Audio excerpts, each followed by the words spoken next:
암주의 후연장에 도착한 탄지로와 제니츠. 교메이는 자신의 후연이 무엇인지 설명해 주었습니다.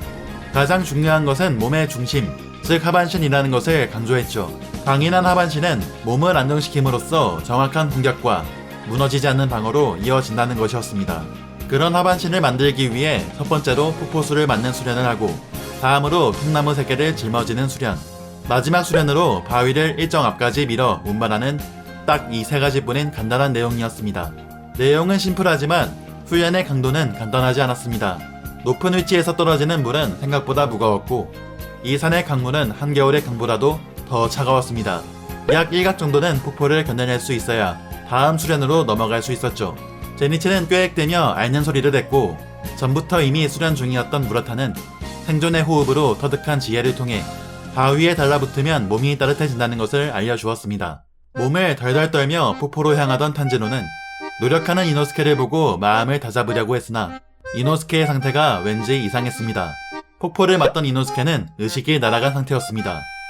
탄지로는 이노스케를 소생시킨 뒤 폭포를 맞았고 잠시 대원들과 이야기를 나누게 됩니다.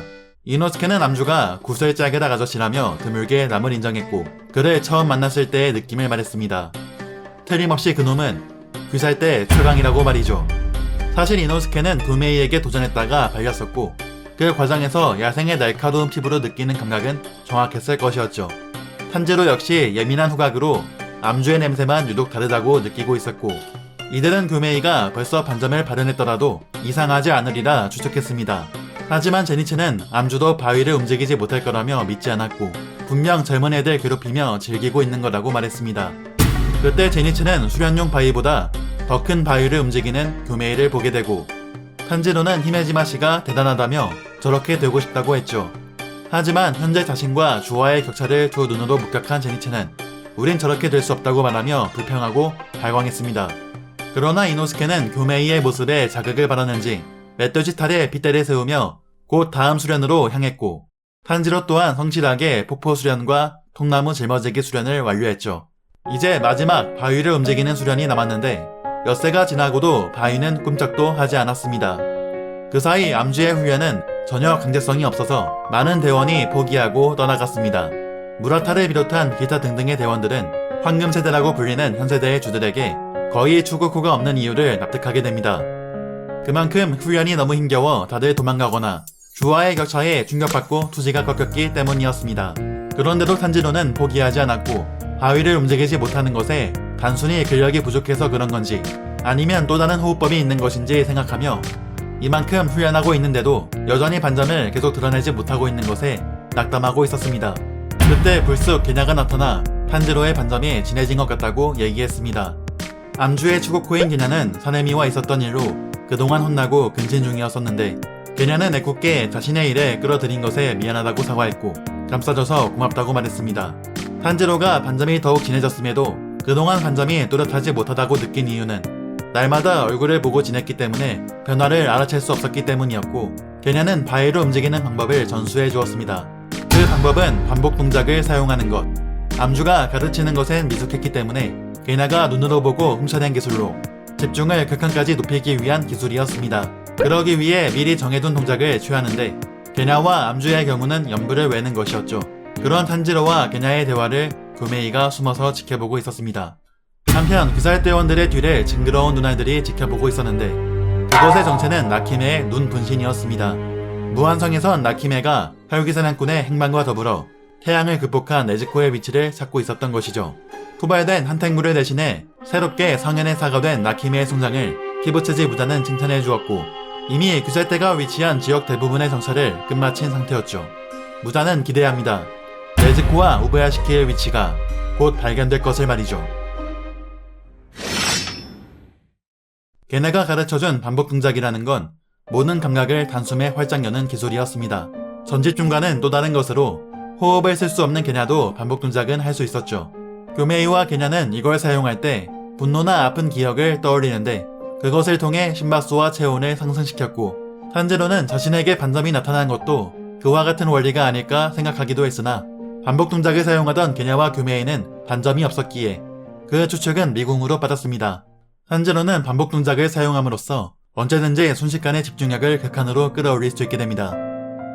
탄지로의 경우 연부를 외는 것 대신 우선 소중한 이들의 얼굴을 떠올리는 것, 그리고 랭고쿠 씨의 말씀을 떠올려 마음을 불태우는 흐름이었죠. 처음에는 잘 안 되었지만 반복 동작을 통해 전략을 몇 번이고 수도 없이 반복하는 사이 탄지로의 반점은 더욱 진해졌고 바위를 움직이기 시작합니다. 그 모습에 제니츠는 경악했고 이노스케는 졌다며 분한 마음을 표현했죠. 이노스케도 반복 동작 요령을 탄지로에게 들었는지 튀김을 떠올리며 집중력을 극한까지 끌어올렸고 저돌맹지를 외치며 바위를 움직일 수 있게 되었죠.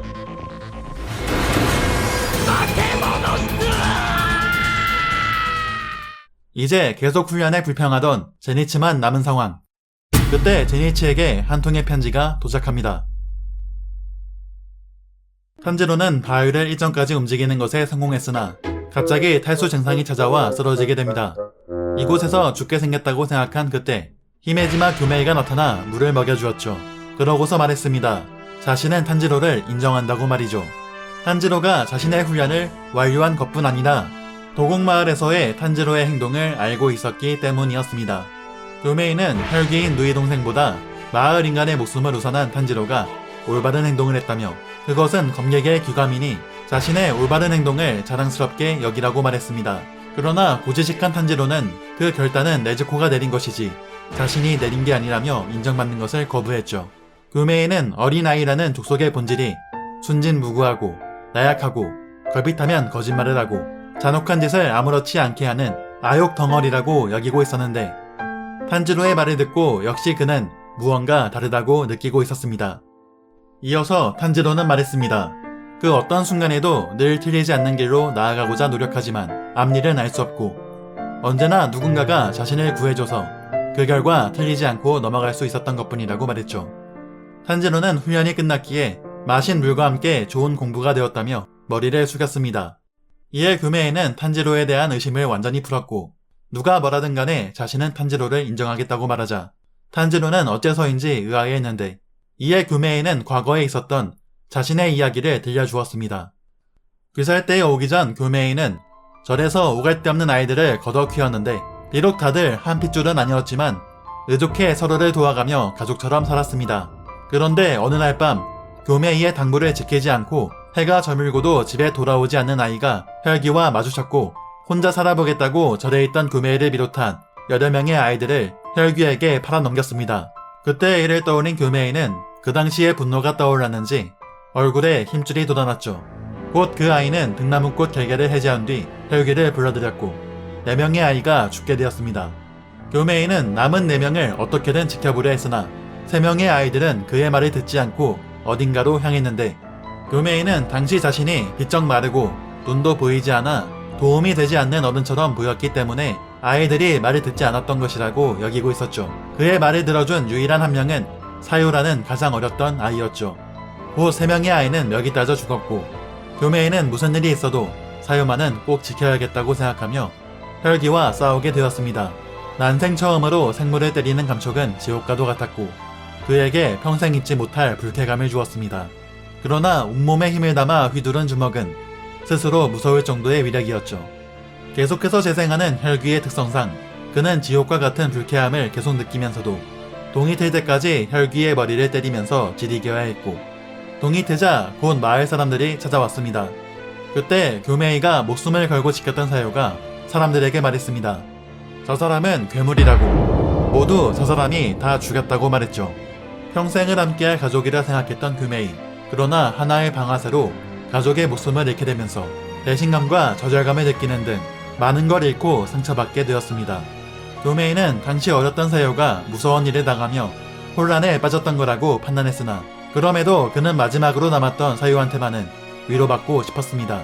날 위해 싸워줘서 고맙다고 말해주길 바랬습니다. 그 한마디만 들었더라면 자신은 구원받았으리라 생각했죠. 동이 트자 혈귀 시체는 사라지고 아이들의 주검만 남은 상태였기에 결국 교메이는 살인죄로 투옥되었습니다. 우부야 시키카가야가 구해주지 않았다면 처형당했을 것이었고 그 뒤로 교메이는 의심이 깊어지게 된 것이었습니다. 물론 탄지로도 의심했습니다. 평소엔 아무리 선량해도 위기에선 그 본성이 드러나기 마련. 허나 탄지로는 도망치지 않고 거짓말도 하지 않고 솔직하고 한결같았죠. 교메이는 자신이 수많은 인간을 마음의 눈으로 지켜봐왔다며 자신이 하는 말은 절대적이라고 말했습니다. 그리고 미래의 불안감을 느끼는 건 누구나 마찬가지이니 탄지로가 틀린 길을 가지 않도록 자신이 도와주겠다고 말했죠. 그의 말에 탄지로는 열심히 하겠다고 답하며 눈물을 보였고 교메이는 자신의 큰 손으로 탄지로의 머리를 쓰다듬어 주었습니다. 그러자 탄지로는 해맑게 웃었는데 이에 교메이는 과거 자신이 사유의 머리를 쓰다듬어 주었을 때를 떠올리게 됩니다. 탄지로의 모습에서 그때 받지 못했던 구원을 받은 것일까요? 교메이는 곧 자신의 훈련을 용케 완수했다며 격려해 주었습니다. 교메이가 귀살 때, 그것도 황금세대라고 불리는 주제 중 최강인 이유는 당시 아이들에게 믿음직스럽게 보이지 않았다고 생각한 과거가 있었기 때문에 귀살 때에선 누구보다 강하고 든든하면서 의지할 수 있는 모습을 보여주기 위해서가 아닐까. 마지막 탄지로의 모습에서 사유를 떠올리는 교메이를 보면 과거의 일을 겪고 겉으로는 아이라는 족속은 아역 덩어리라고 말하지만 마음속 무의식에선 아직 그 아이들을 그리워하고 있는 것이 아닐까. 즉 현재의 귀살 때 초강 남주는 3명의 아이들에 대한 후회가 만든 괴물이 아니었을까.